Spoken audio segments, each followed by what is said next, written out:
a faceless rugby expert has said that they were fatigued. So I don't think they were fatigued. Mm-hmm. They came out. Was that now? Did Eddie himself not come out after some post-match? How can the Saracens players be fatigued when they haven't played rugby? It's like the opposite. Were they?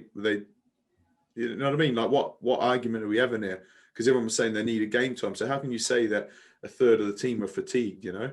Mm-hmm. I think it's all bullshit. I agree. I think like it's just I'm looking at our script here. The only thing I want to pick up on is what would I like to see to be done to improve the squad and the management going forward. Like the players need to improve, the management need to improve. That's it. Players need to be better. Coaches need to be better. They've got the kettle. They've got good enough players. They've got good enough infrastructure. They've got all the money in the world. They just need to improve. Competition got better. They need to get better. Strange year. COVID was a bit weird. You might want to look at that as an excuse, but everyone had COVID regulations. Were the English ones slightly tighter? I think they were after talking to a few people. But it's a tournament. There's another tournament next year. As long as we see improvement. And do you know what? This happened when I was involved 2 years in. We won back-to-back tournaments. Third year, we came fifth. Everyone forgets that on the old CV, especially me. And then guess what? I think I've already covered it on here. Players got retired, moved on. Tom Curry emerged. James Haskell retired. Dylan Hartley moved on. Jamie George promoted. That's the cyclical nature of Sorry, sound like Mike Tyson there. Nature of performance. You know, like Eddie doesn't have to change. He just has to change up his selections, tweak a few things. There might be in a World Cup final. Who knows? Mm-hmm. Just improve. Get Sam Simmons into the squad. Sam Simmons, you reckon? Yeah, bro. I think he's... You like him? I like him a lot, yeah. We're big fans of Sam's on this podcast, for sure. Mm-hmm. Yeah, I'm a fan too.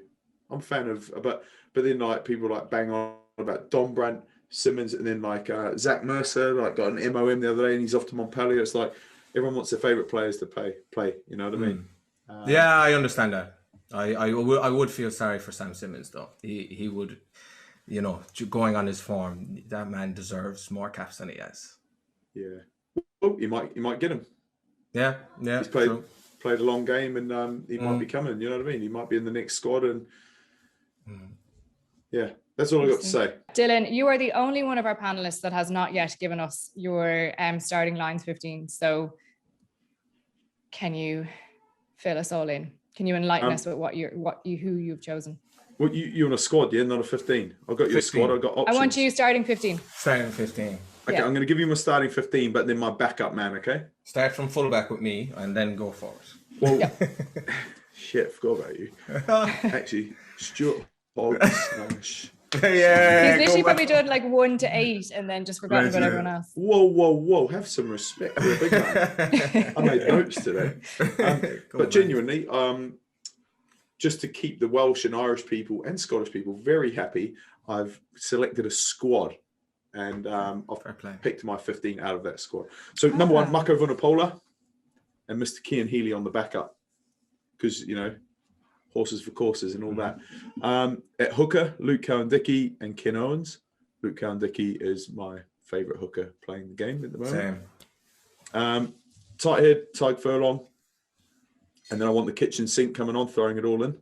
Big Kyle Sinclair. At 4, Maro Toje. At 5, Tyke Byrne. And everyone's wondering where Alan Wynne-Jones is.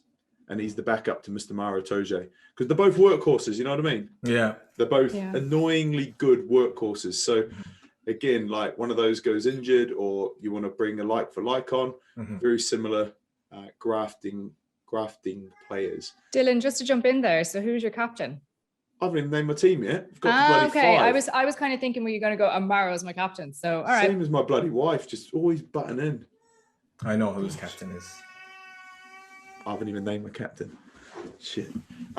So Mako Vunipola, Luke Cowan-Dickie, Tyke Furlong, Maro Toje, Tyke Byrne. 6 or 7, I don't care. Tom Curry. 6 or 7, I don't care. Hamish Watson.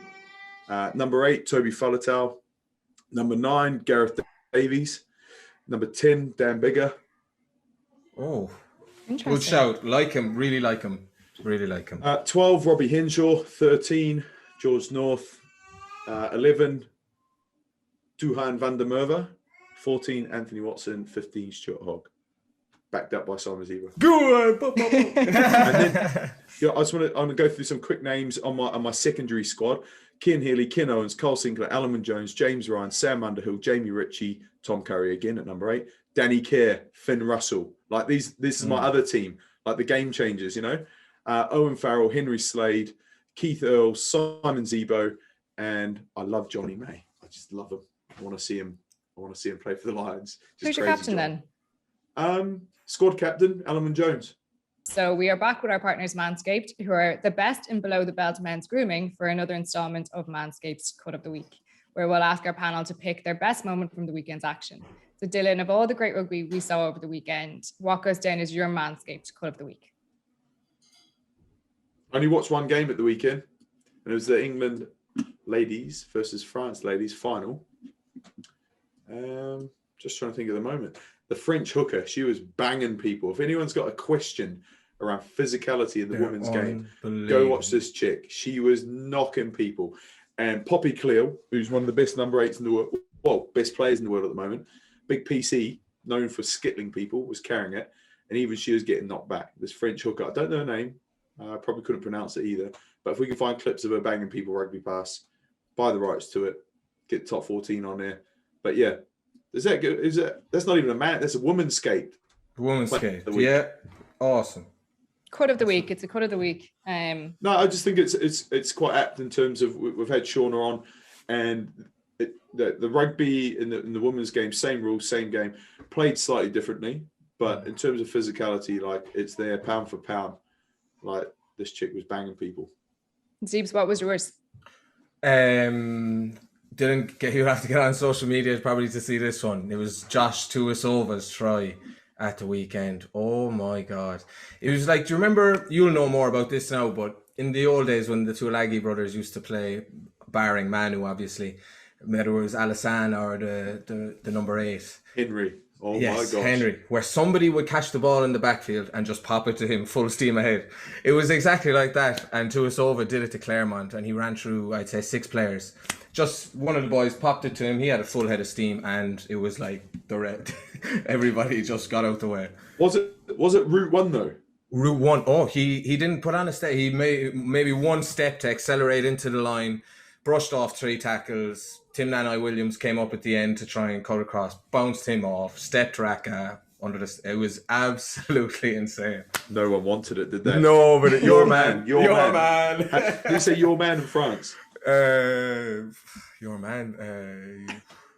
I don't know how you'd say it, like in rugby terms. Your man. Yeah. Il est pour toi. Yeah, pour toi, okay. Yeah.